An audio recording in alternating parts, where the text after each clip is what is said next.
बिगड़ी जन्म अनेक की, सुधरे अबही आज। हो ही राम को नाम जप, तुलसी तज कुसुमाज। हो ही राम को, कल अपने इसी विषय पर बातचीत हुई थी। मनुष्य के सबसे बड़ी गुलामी जो है वो है इंद्रियों की गुलामी। ये जो 5 हमारी इंद्रियां हैं, आंख, कान, नाक, जिह्वा और त्वचा, इनके 5 विषय हैं। रूप, रस, गंध, शब्द, स्पर्श। ये जगत में केवल ये 5 ही विषय हैं और इन 5 विषयों में ही हम सब लोग फंसे हुए हैं। तो ये मालूम नहीं होता है कि मनुष्य अपने को स्वतंत्र मानता है, पर वो होता है इंद्रियों का गुलाम। और खास करके आज के युग में,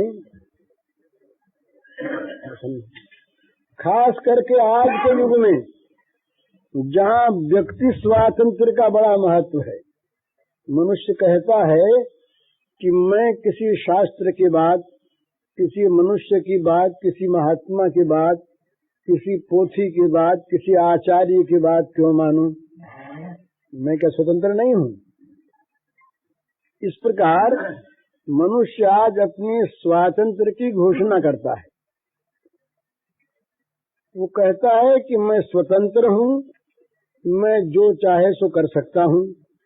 परंतु जब तक मनुष्य इंद्रियों का गुलाम है, जब तक मन का गुलाम है, तब तक वो स्वतंत्र है ही नहीं।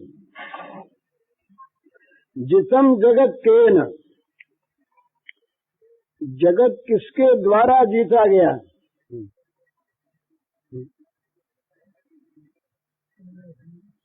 जगत किसके द्वारा जीता गया? मनो ही येन।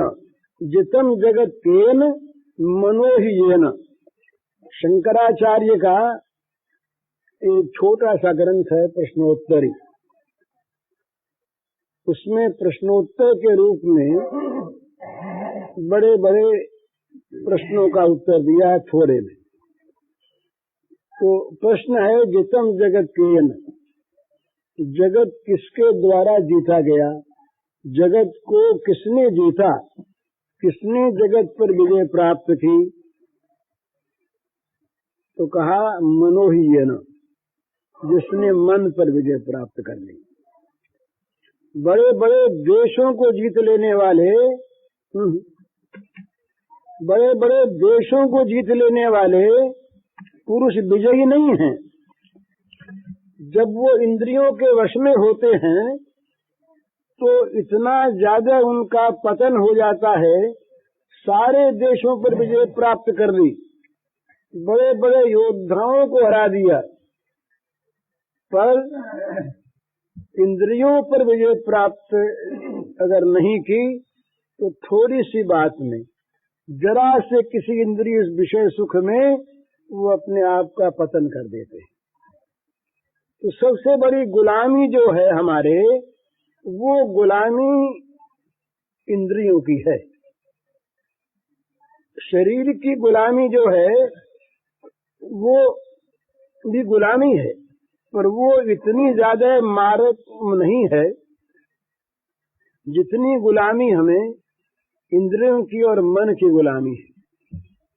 तो मनुष्य कोई किसी रस पर, कोई किसी विषय पर, एक बड़े महात्मा आए थे एक बार, हमारे बंबई की बात है, वृद्ध महात्मा थे, बहुत बड़े विद्वान, और वो इतने बड़े पंडित थे कि बड़े बड़े तार्किक लोग उनके पास आते और प्रश्न का उत्तर जो मिल जाता तो चुप होना पड़ता उनको। वृद्ध थे, पर उनमें एक चीज मैंने देखी, वो जीभ के इतने अधिक बस थे कि वो मिनट मिनट में कहें, बोले भैया जलेबी मंगवाओ। तो जलेबी मंगवा के दी, जरा से बोले नहीं नहीं भुजिया मंगवाओ। और बोले ये मथुरा के जो पेड़ ऐसे होते हैं ब्रह्मा नहीं बना सकता, ये उन्हीं के शब्द कह रहा हूं मैं। दिन भर वो 50 चीज की मांग करें, जरा सा खाएं तो छोड़ दें। तो एक नानूराम जी व्यास थे, इस समय वो जोधपुर में हैं, वेदांती अच्छे सज्जन, वो साधुओं के बड़े भक्त थे। तो उन्होंने विद्वत्ता देखी तो कहा हम इनको घर ले जाते। हमने कहा ले जाओ महाराज। तो घर ले गए, पर एक ही दिन में वो थक गए उनसे कि भाई इनसे हम नहीं सकते, क्योंकि दिन भर ये तो कुछ न कुछ चाहिए। तो मैंने उनसे पूछा महाराज बात क्या है? उन्होंने कहा भाई असली बात क्या ये है कि मैं जानता हूं कि बुरी चीज है, मैं जानता हूं कि ये हानिकर भी है और इससे कोई संबंध आत्मा का है भी नहीं, मेरी कोई हानि तो नहीं होती इससे, लेकिन मेरी जिह्वा मेरे वश में नहीं, मैं खा नहीं सकता और पचा नहीं सकता। पर मेरी जीभ जो है वो नया नया रस चाहती है। ये मेरे वर्षों से ये रोग लगा हुआ है, मैं इससे लज्जित भी होता हूं। तो बताइए थोड़ी सी चीज के लिए इतने बड़े महात्मा। तो ये मनुष्य जो है ये जब परवश हो जाता है ना इन इंद्रियों के, तब ये न मालूम इसका क्या हो जाता है। वो तुलसीदास जी महाराज ने कहा कि मैं आज तक परवश था, तो इंद्रियों ने मन ने मेरी बड़ी हंसी उड़ाई, तो अब मैं अपने वश हो गया, क्योंकि राम का हो गया मैं। तो निज बस भय न हंसई हूँ, परबस जान हंसो इन इंद्रन, निज बस भय न हंसई हूँ, अब लो नसानी अब न नसई हूँ। राम कृपा भव निशा सिरानी, जागे फिर न डसई हूँ। राम की कृपा से ये भवरात्रि भवनिशा जो है ये बीत गई, जाग गया। अब जागने के बाद मैं अब फिर सोऊंगा नहीं। जब तक नहीं जागा था, जब तक राम का नहीं हुआ था, तब तक इंद्रियों का था। इंद्रियां मुझे नचाती थी और हंसी भी करती थी मेरी। ये मनुष्य जो है ये इतना परवश हो जाता है इंद्रियों के कि वो थोड़े से स्वाद के लिए, थोड़े से सुख के लिए, थोड़ी सी सुंदर वस्तु को देखने के लिए, थोड़ा सा सुंदर शब्द सुनने के लिए सब कुछ खो देता है।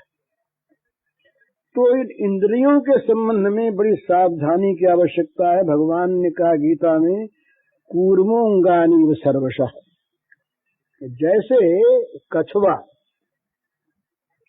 जरा सा भी कहीं किसी प्रकार से कोई ध्वनि सुन लेता है, आवाज सुन लेता है, तो तत्काल अपने अंगों को अंदर ले जाता है, ढाल के अंदर, जिससे अंगों पर चोट न होने पावे। तो इसी प्रकार कूर्म के अंग की भांति इंद्रियों को विषयों से रोक रखना चाहिए। रोकने पर भी ये जाएंगी, स्वभाव है ना। ये उपनिषद में आता है कि परांच खानी, ये जो है इंद्रियां जो हैं, इनका स्वभाव है बहिर्गमन करना, बाहर की ओर जाना। ये ब्रह्मा ने इनका स्वभाव बना दिया है। तो बाहर की ओर जाने वाली इंद्रियों को रोकना बड़ा कठिन, परंतु यदि मन बुद्धि के वश में है और बुद्धि यदि आत्मा के वश में है, तो इंद्रियों को मजे में रोका जा सकता है।